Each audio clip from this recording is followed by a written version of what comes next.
ఇష్టపడుతున్నాను. ప్రతి నెల ఈ కార్యక్రమం చాలా ఒక బడ్డేగా మారిపోతూ ఉంది.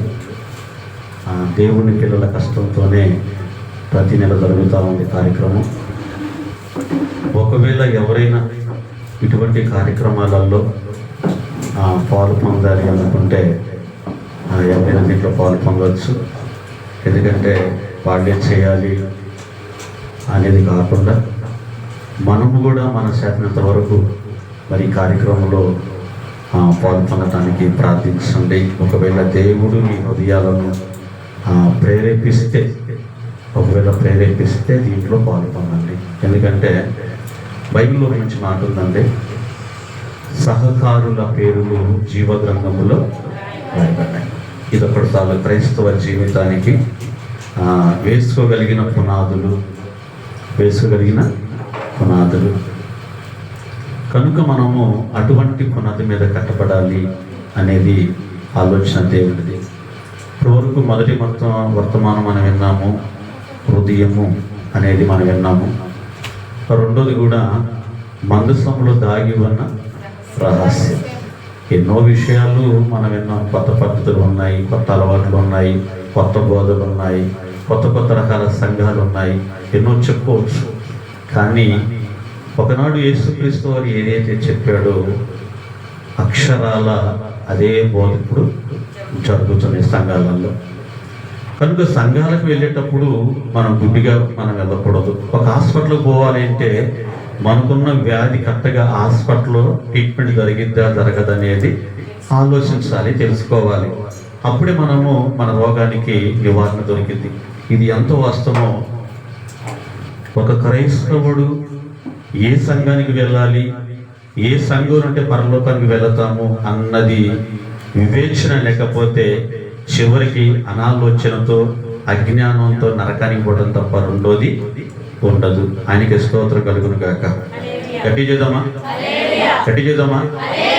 ఆకలి అయ్యోళ్ళు ఏం చెప్పరేంది, ఆకలి అవ్వట్లేదు. దొరికి నాకు ఇన్ఫర్మేషన్ వచ్చిందండి 2 గంటలకి భోజనం పెట్టాలని. గట్టి చెప్పండి, 2 గంటలకి భోజనం పెట్టాలి. అయిపోయింది, టైం అయిపోయింది. 10 నిమిషాల్లో అభిషేకం చేస్తాం, అందరికి అయిపోతాయి. బాగా పోయినాను. మంచి బిర్యానీ ఉంది, మంచి ముక్క ఉంది, మంచి రొట్టెలు ఉన్నాయి. ఇక్కడ మీకు రొట్టె కావాలో ముక్క కావాలో మీరు కోరుకోండి. రొట్టెలు ఇక్కడ ఉన్నాయి, మొక్క వెనక ఉంది. మీకు ఏది కావాలో మీదే ఛాన్స్. స్తోత్రం కలుగును గాక. గట్టి చూద్దామా. కనుక దయచేసి ఆలకించండి. దేవుడి పనిలో పాలు పొందటానికి ప్రయత్నించండి. చిన్న విషయం చెప్పి ప్రార్థన చేస్తానండి. మక్కపేటలో ఈ యొక్క ఫాస్టింగ్ ప్రేయర్ని ప్రారంభించినప్పుడు దేవుడు ప్రేరేపించాడు. ఒక వ్యక్తితోనే ప్రారంభించాం ఫాస్టింగ్. అది ఒక 4-5 నెలల వరకు సాయంత్రం పూట ప్రారంభించాం, నైట్ పూట. ఈ నైట్ పూట ఈ ఫాస్టింగ్ పేరు ప్రారంభించినప్పుడు వచ్చి వెళ్ళే వాళ్ళకి చాలా ఇబ్బందికరంగా మారిందండి. ఇంకా నైట్ పూట ప్రయాణం అంటే చాలా ఇబ్బంది కదా. ఆ బండ్ల మీద వెళ్ళాలన్నా ఇబ్బంది. ఆ టైంలో చాలా బాధపడుతూ దేవుని అడిగాను, ప్రభువా ఈ ఫాస్టింగ్ ప్రేయర్ని నైట్ కాలంలో పెట్టడం చాలా బాధాకరంగా ఉంది ప్రభువా అని దేవుడి చిత్తం కోసం వెతుకుతూ ప్రార్థన చేశాను. నన్ను కొద్దిగా ఫ్యాన్ ఆపనకొచ్చు, దేవుని చిత్తం కొరకు కనిపెట్టుకుంటూ ప్రార్థన చేశాను. అప్పుడు దేవుడు మనలో ప్రేరేపించినప్పుడు ఉదయకాలమున ప్రారంభించాం. అప్పుడు కూడా జనం తక్కువే. దేవుడి కృపను బట్టి మక్కపేటలో మరి దేవుడి ఉద్దేశం ఏమైందో తెలియదు కానీ ఫాస్టింగ్ పేరు అంటే మక్కపేటలో బాగా చాలా మందికి వెళ్ళిపోయింది. అక్కడ అంటే ఒకరికి పాస్ అవ్వకుంటూ వెళ్ళిపోయింది ఈ యొక్క ఫాస్టింగ్ పేరు. ఎంతో మంది ఆదరించబడ్డారు, ఎంతో మంది విడుదల పొందుకున్నారు. శాతపడి శక్తులు కావచ్చు, ఫైనాన్షియల్ ప్రాబ్లం కావచ్చు, మానసికమైన ఒత్తిళ్ళు కావచ్చు, ఎన్నో భయంకరమైన విపత్తుల నుంచి విడుదల పొందుకున్న వాళ్ళే వచ్చడం మంది ఉన్నారండి.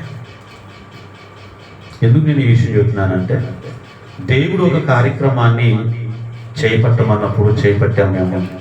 వాస్తవానికి మొన్న 21 days కూడా అంటే 21 రోజులు ఫాస్టింగ్ ఉన్నప్పుడు చాలా బాధపడ్డాను నేనైతే. ఎందుకంటే నడుము బిగించుకున్నా. ఒక పక్క ఆకలి అవుతున్నప్పుడు కూడా ఆకలి జోలికి వెళ్ళకుండా, ఆహారం వైపు చూడకుండా, నిజంగా కేవలం ఒక లిక్విడ్ మొత్తం తీసుకొని ఆయన సన్నిధిలో కన్నీళ్లు కార్చినప్పుడు దేవుడు బహు బలంగా బలపరచాడండి. ఎప్పుడు ఒక 10 days తర్వాత. స్తోత్రం కలుగును గాక. అంటే ఆశ కలిగిన ప్రాణం దేవుని సన్నిధిలో ఎప్పుడైతే మోకాళ్ళు మంట పుట్టేలాగా మోకాళ్ళు వేస్తారో వారే నిజమైన దేవుని పిల్లలండి. మీరు కూడా ఆ విధంగా ఉంటారని ప్రయత్నించండి. ఒక సాగుడిగా చెబుతున్నాను. ఎందుకంటే ఏ రోజు ఎలా ఉంటుందో ఎవరికి తెలియదు. ఎందుకంటే మనం ఒకవేళ కళ్ళు మూసామనుకోండి, దేవుడిని కనపడాలి, దేవుని దూతలే కనిపించాలి. అదే నిజమైన భక్తి.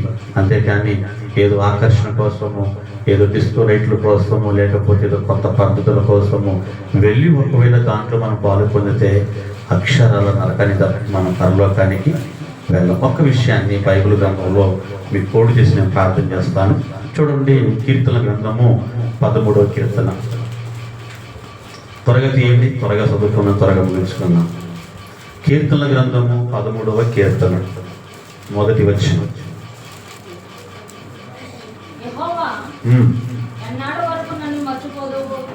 యెహోవా ఎన్నాళ్ళ వరకు నీవు మర్చిపోతావు నన్ను అంటున్నాడు. నిత్యము నువ్వు మర్చిపోతావా? నాకు ఎంత కాలము విముఖుడుగా ఉంటావు?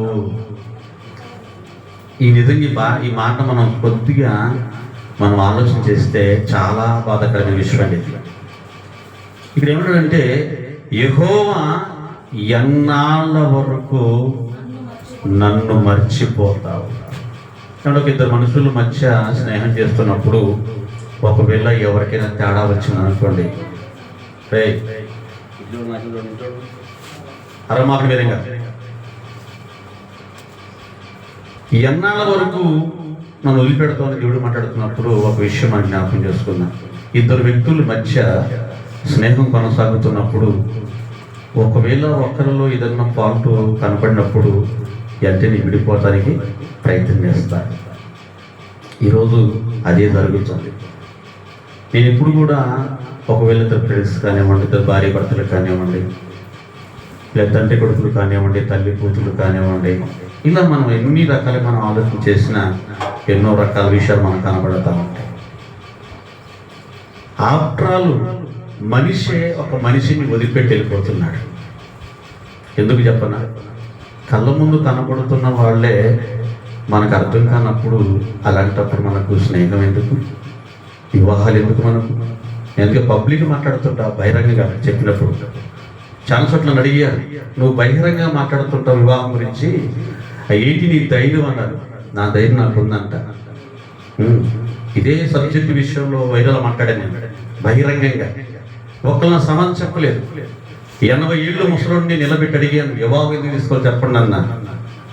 చెప్పలేదు. నాకు నీ కొడుకు పెళ్లికి చేద్దాం చెప్పు నాకు అడిగే, నాకు చెప్పలేదు.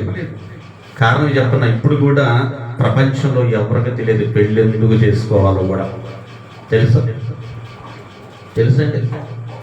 ఎవరో తెలియదు. ఏదో ఒక ఆకర్షణ కొరకు పెళ్ళి అనుకుంటున్నారు. ఒక ఆకర్షణ కోసం పెళ్ళి అనుకొని రంగులు పూసుకొని పెళ్లి చేసుకుంటున్నారు. కానీ పెళ్ళి అనేది పదం ఆకర్షణ కోసం కాదు, ఆస్తుల కోసం కాదు, అంతస్తుల కోసము కాదు. మీరు ఆలోచించండి. ఒకవేళ మీరు జనరల్గా ఆలోచించండి మీ జీవితంలో, మీ జనరల్గా ఆలోచించండి మీ కుటుంబాలలో. ఎందుకు అని అంటే ఈ విషయం దేవుడు ప్రేరేపించాడు. ఎన్నాళ్ళ వరకు నీవు నన్ను వదిలిపెడతావు అంటే వదిలిపెడతాడు. నీ పద్ధతులు, నీ భక్తి విధానము, నీ ఆలోచనలు, నీ కుటుంబ పద్ధతులు, నీ కుటుంబ విధానాలు దేవుడికి నచ్చకపోతే దేవుడు వదిలిపెట్టే ప్రమాదము ఉన్నది లెక్కేసుకో. నీ నడవడి బాగోకపోతే, నీ మాటల విధానం బాగోకపోతే, నీ ప్రార్థన విధానం బాగోకపోతే, నీ జీవిత విధానం బాగోకపోతే దేవుడు నిర్దాక్షిణంగా నిన్ను వదిలిపెట్టే ప్రమాదము ఉన్నది. అందుకే ఎన్నాళ్ళ వరకు నీవు నన్ను వదిలిపెడతావంటే వదిలిపెట్టేవాడు మామూలు వ్యక్తి కాదు. మనుషులు కాళ్ళు పట్టుకుంటే మళ్ళా నీకడికి వస్తారు. మనుషులు చేతులు పెట్టుకుంటే మళ్ళా నీ ఇక్కడికి వస్తారు, కానీ ఈయన అలా వచ్చేవాడు కాదేనా, ఈయన అలా వచ్చేవాడు కాదు. అందుకే ఎన్నాళ్ళ వరకు నీవు నాకు దూరంగా ఉంటావయ్యా అంటే ఆయనకి నచ్చట్లేదు నీకు, నీ గురించి ఆయనకి నచ్చట్లా, నీలో ఏదో నచ్చట్లేదు. అందుకే ఆయనకి నీకు బంధం తెగిపోయింది, ఆయనకి నీకు సహవాసం తెగిపోయింది, ఆయనకి నీకు మార్గం తెగిపోయింది, ఆయనకి నీకు ఎటువంటి ఆలోచన లేదని, అసలు ఎవరో నాకు తెలియదు అంటున్నాడు, నీ భాష విధానం బాగోలేదు అంటున్నాడు. అందుకే ఎన్నాళ్ళ వరకు నీవు నాకు విముక్తుడిగా ఉంటావయ్యా అంటే ఉంటాను. నీలో మార్పు వచ్చేంత వరకు, నీ కుటుంబంలో మార్పు వచ్చేంత వరకు ఎదురండి. ఆయనకి మహిమ కలుగును గాక. నిన్న ఒకళ్ళు కొండి మీ వారి నుంచి ఫోన్ చేశారు మాకు. ఎందుకంటే ఈ సందర్భం నేను దేవుడి సమక్షం చెప్పాలని విషయం. ఎందుకయ్యా ఉండి వారికి ఫోన్ చేశారంటే మా బాబు సంగతి ఎవరో చెప్పి అక్కడ ఇన్ఫర్మేషన్ ఇచ్చారు మా కుటుంబం గురించి. వాళ్ళు పరుగున మాకు ఫోన్ చేశారు, మీ బాబుకి మా పాపని ఇవ్వడానికి ఇష్టపడుతున్నాము అని. నేను చెప్పాను, మాకు జాబ్ ఏమీ లేదు, మాకు ఉద్యోగం లేదు, మాకున్నది ఎకరం పొలం, మా బయోడేటా మొత్తం చెప్పాను. అయినా సరే మీ ఆస్తితో మాకు సంబంధం లేదు, మీరు చెప్పండి నేను ఎప్పుడు రమ్మంటామా అన్నాను. నేను దేవుడి సమక్షంలో కనిపెట్టి చెబుతా అన్న. స్తోత్రం కలుగును గాక. హల్లెలూయా. వివాహము నేను చెబుతున్నాను, పబ్లిక్ చెబుతున్నాను. నేను పబ్లిక్ చెబుతున్నప్పుడు వివాహం గురించి, నా ఇంట్లో వివాహం గురించి నేను అడగలగా దేవుడి? అడగాల వద్దా? నా పిల్లలకి ఎలాంటి వారు రావాలి, నా పిల్లలకు నేను ఎలాంటి వారిని నా ఇంట్లోకి ఆహ్వానించాలి? ఆస్తులు ఉన్నవారిని ఆహ్వానించాలా, ఆస్తులు లేని వారిని ఆహ్వానించాలా, భక్తి ఉన్నవారిని ఆహ్వానించాలా, భక్తి లేని వారిని ఆహ్వానించాలా అనేది నేను నా తండ్రి దగ్గర అడగాలి. వాడు ఏదో ఉద్యోగం చేస్తున్నారో, లేకపోతే అమెరికాలో ఉన్నారనో, లండన్లో, ఇవి నాకు అవసరం లేదు. నా దేవుడితో నడవగలిగిన అనుభవాలకు ఉండాలి, నా దేవుడితో నివసించగలిగిన అనుభవాలకు ఉండాలి. వాళ్ళకుంటేనే అది. అంతే తప్ప వాళ్ళు ఏదో చేస్తున్నారని మనం ముందుకేసి అనుకోండి, రేపు పొద్దున ఈ కాపురం నిలబడదు. స్తోత్రం కలుగును గాక. ఎన్నాళ్ళ వరకు నువ్వు నాకు దూరం ఉంటావయ్యా అంటే, నీ పద్ధతులు బాగుంటే నువ్వు పిలిస్తే పలుకుతా. నీ ఇంట్లో, నీ కుటుంబంలో భక్తి బాగుందనుకుని పిలిస్తే నీ పలుకుతా. నీ ఇంట్లో నువ్వు ఊహించని ఘన కార్యాలు చూస్తావు నువ్వు. అందుకే నేను ఒక ఓడి పెట్టాను, అది మన పాంప్లెట్లో ఏం పెట్టాను? దేవుని ఆశ్చర్య కార్యములను చూడ రండి అని ఆహ్వానం పెట్టాను. ఇది ఆహ్వానం. ఇది దేవుని ఆశ్చర్య కార్యములను చూడరండి. ఇది ఆహ్వానం, మహాదేవుని ఆహ్వానం. 3 లోకాలకు చక్రవర్తి ఏలుబడి చేస్తున్న ఒక మహారాజు యొక్క ఆహ్వానం ఇది. ఈరోజు ఈ ఆహ్వానం అర్థం కాకుండానే వాళ్ళ కుటుంబాలలో, వాళ్ళ జీవితాలలో శూన్యంగా మార్చుకుంటున్నారు. ఈరోజు కుటుంబాల్లో ఏడుపు తక్కువ. అందుకే ఎన్నాళ్ళు కన్నీళ్లు, ఎంతకాలం ఈ బాధలు, ఎన్నాళ్ళు కన్నీళ్లు, ఎంతవరకు ఈ బాధలు అనుభవించాలి? కోరుకున్నావు కాబట్టి అనుభవించాలి. కోరుకున్నావు కాబట్టి నువ్వు అనుభవించాలి. ఎందుకంటే కోరుకున్నది నువ్వే. నువ్వు కోరుకున్నావు కాబట్టి నువ్వు అనుభవించాలి. నీ కుటుంబంలో తప్పదు. ఎప్పటి వరకు? ఆయన అనుమతి గారికి వచ్చేంత వరకు తప్పదు. ఎన్నాళ్ళ వరకు అంటే నీ చక్రం వెనక తిరగ చూసుకోవాలన్నాడు దేవుడు. అందుకేనండి ప్రతి విషయంలో ఆచితూచి దేవుడి కాడ చాలా అడుగుతూ ఉంటున్నాను, ప్రభా 2 గంటలు వేసాను పాదకాడ కూర్చుంటాం. ఎప్పటి వరకు? 5 గంటల వరకు. అందరిలా పడుకోవచ్చు, కానీ అది కాదు. మనం ఏం చేయాలి? ఏం చేయమంటున్నాడు దేవుడు కూడా. మనం ఎలాంటి విన్నపం చేయాలి, ఎలాంటి మొర పెట్టాలి, ఎలాంటి సమాధానం కొరకు మనం కనిపెట్టాలి అని మనం ఆలోచన చేసినప్పుడు దేవుడు మనం ఊహించుకున్నగానే మన కుటుంబాల్లో గొప్ప కార్యాలు చేస్తాడు. ఈ నమ్మకం ఉండాలి. ఇప్పుడు నువ్వు పిలిస్తే ఆయన పలకాలి. ఇది దేవుని యొక్క ప్రత్యక్షత. ఈ దేవుడి ప్రత్యక్షత ఇది. నువ్వు పిలిస్తే ఆయన పలకాలి, అప్పుడే మనము నిజంగా బహుబలంగా మనం దీవించబడతామంటే. ఆలోచించండి. ఇప్పుడు మేము కాలము చాలా సంకుచితమై ఉంది. కాలము చాలా సంకుచితమై ఉంది. చాలా సంకుచితమై ఉంది. ఎందుకంటే ఏ టైంని ఎక్కడ ఏమి జరుగుతుందో ఎవరికి తెలియదు. స్తోత్రం కలుగును గాక. కనుక చివరి మాట నేను చెప్పి ప్రార్థన చేస్తానండి. ఆలోచించండి. ఎందుకంటే మన కుటుంబాలు బాగుండాలి, మన పిల్లలు బాగుండాలి, వారి లైఫ్ బాగుండాలి, వారి జీవితాలు బాగుండాలి, వారు ఒక ఉన్నతమైన పొజిషన్లో కట్టబడాలి, వాళ్ళు ఉన్నతమైన దేవుడి నామాన్ని కలిగి ఉండాలి. దేవుని యొక్క కృపను కలిగి ఉంటే వాళ్ళు ఎక్కడ కాలు పెట్టినా వాళ్ళ భవిష్యత్తు బంగారు బాటగా మార్చబడుతుంటది. స్తోత్రం కలుగును గాక. దానికి కృషి చేయాల్సిందే చెప్పన్నా, తండ్రి తల్లి. ఎస్, మన పిల్లలు కళ్ళల్లోంచి నీళ్లు కారకుండా ఉండాలంటే తల్లి తండ్రులే వారి పునాదులు. కనుక ఆలోచించి అటువంటి నిర్ణయాల్లో మన వంతుగా మన కంఠంలో ఊపిరి ఉన్నంత వరకు మనం ఆ విధంగా మనం పోతాం కలిగి ఉంటే దేవుడు తప్పకుండా మన కుటుంబాలు బహు కార్యాలు చేస్తాడండి. కనుక ఒక మాట చెప్పి నేను క్లోజ్ చేస్తాను. ఈరోజు మనకు ఈ నెలలో మనకు చక్కటి ఆహారాన్ని సిద్ధపరిచిన సహోదరులు మన మధ్య ఉన్నారు. బుల్లన్న కుటుంబం, బుల్లన్న అదేవిధంగా కుమారక్క మన మధ్యలో ఉంది. వారి ఇద్దరు పిల్లలు. పోయిన నెల ఒక మాట చెప్పాం, అన్న వచ్చే నెల మీదేనన్న ప్రోగ్రాం అనగానే అన్న ఓకే అన్నాడు. ఒక్క మాట మారు మాట చెప్పలేదు నాకు. అలా నేను చెగిన చెప్పలేదు. అన్న మీది వచ్చినాను అన్నాను, అంతే ఒక మాటే. అలాగనే కట్టుబడ్డాడు. అలాగనే ఈరోజు ఈ నెలలో ఈ కార్యక్రమానికి నడుము బిగించారు. చక్కటి విందులు సిద్ధపరిచారు. కుటుంబాన్ని దేవుడు దీవించును గాక, బలపరచును గాక.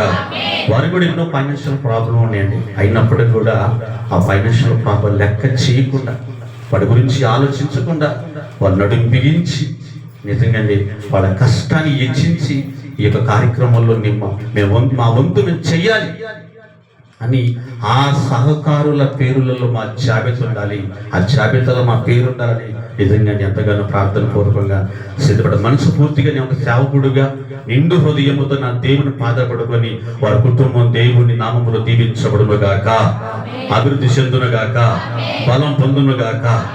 కనుక ఆలోచించండి, అనుసరించండి. మీరు కూడా ప్రార్థన చేయండి. మీ పిల్లల భవిష్యత్తు కొరకు దేవుని పాదాలు పట్టుకోండి. ఓకే, అందరూ మోకరిద్దాం.